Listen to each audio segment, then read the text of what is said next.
Jealousy is one of the most powerful directional signals on the planet.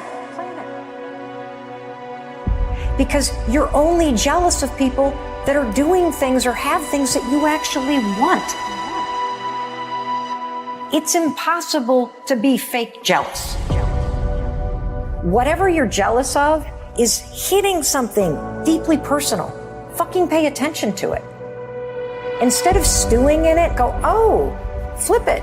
How could I take those things that I'm really inspired by and take action and go get them in my life? Because the thing about jealousy is, it's just your inspiration that's blocked. Most folks know what they dream about and what they want. And yet, they're spending all of their time and energy arguing against what they want. And so you can have all these epiphanies. I hope that when somebody listens to our conversation and watches this, that they have a massive aha moment. But it's not going to mean f***ing shit if you don't take action and do something about it. The aha moment is the door that opens. But your new life does not begin unless you f***ing step through the door. I keep going. I am saying I believe in myself.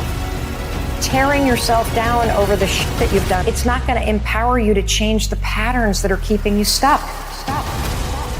People will cheer for you and me. They won't cheer for themselves. I'm the same way. The point of the story is it's so easy to see what somebody else should do. It's so easy to cheer for somebody else. We all do that, right? We cheer for our favorite sports teams. We follow our favorite influencers and authors. We plan birthday parties for our friends. We take on extra work from our colleagues. We support everyone around us. We do not know how to do it for ourselves. The most motivating force in the world, on the planet, based on research, hands down, is empowerment, encouragement, support, and celebration.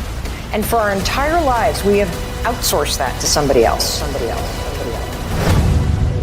And that moment in the mirror every morning could be a profound moment where you lift yourself up and you check back in with your intention.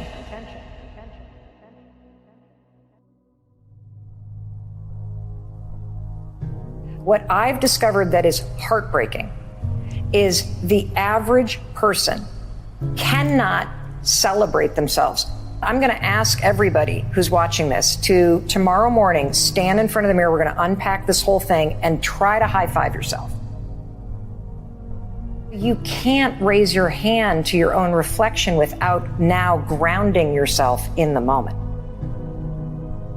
Instead of going, I got this, let's go, and high-fiving yourself to step forward, most of us go, I don't know if I'm worth it. I don't know if right now is the right time to do this. I don't think I'm good enough. I've failed so many times I can't go through that door. And that's the problem I want to attack right now. That there is somewhere in your life that you know what you want. You can feel it pulling you.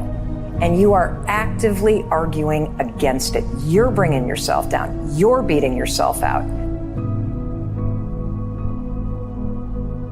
And so this Uber driver, I get into the car and we start driving, and I'm on the phone as we're driving, and I'm having a conversation with somebody about this daytime talk show that I launched, which was a dream with Sony Pictures Television, and then was promptly fired after season 1. It was a huge fucking failure because we didn't make it to season 2.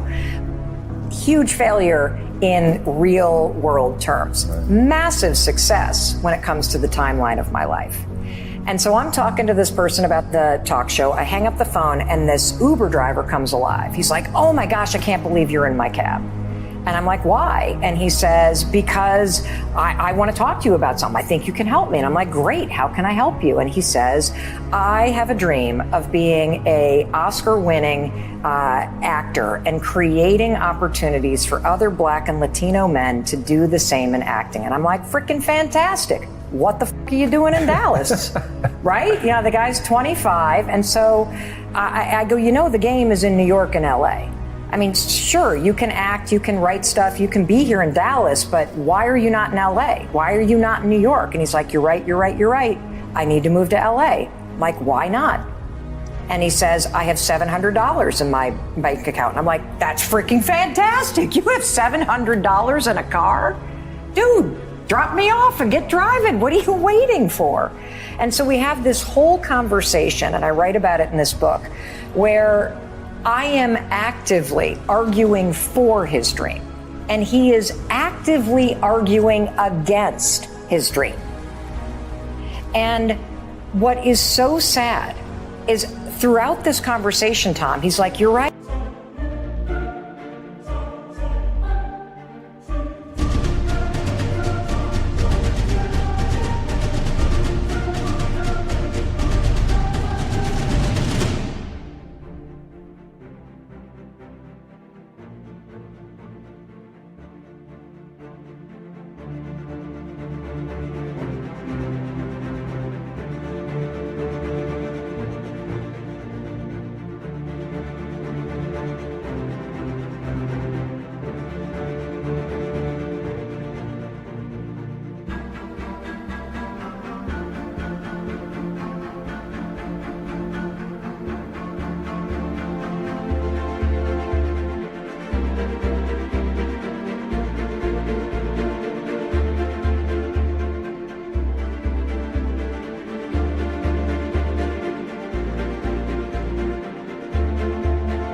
$700 could get me there. You're right. I am only 25. You're right. If I keep thinking and thinking and thinking and thinking about what I want to be doing, I'm not only going to drive in circles, my whole life is going to spin in circles as I think about what I want and I don't do shit about it. And then you are going to find yourself not at 25, but at 45 or 65, and you're going to be so filled with regret that you never fucking put a bet on yourself. And so this conversation ends with him declaring that he's going to go to California and me giving him a bunch of tools that I talk about in this book. The point of the story is it's so easy to see what somebody else should do. It's so easy to cheer for somebody else. We do not know how to do it for ourselves. When somebody high fives you, you feel seen, you feel heard, and you feel like somebody has acknowledged you for the unique person that you are. One of the biggest objections that people had to standing in front of the mirror, take a moment, look at yourself, and then raise your hand, is people said over and over and over again, I haven't done anything worthy of high-fiving. High-fiving feels like a celebration. I don't have the number on the scale that I want. I don't like my bank account. I don't enjoy what I do for a living. I've made a shitload of mistakes. I'm struggling with trauma. I don't have anything to celebrate. And what I realized is people are making a fundamental mistake. You are withholding the very support, empowerment, and celebration.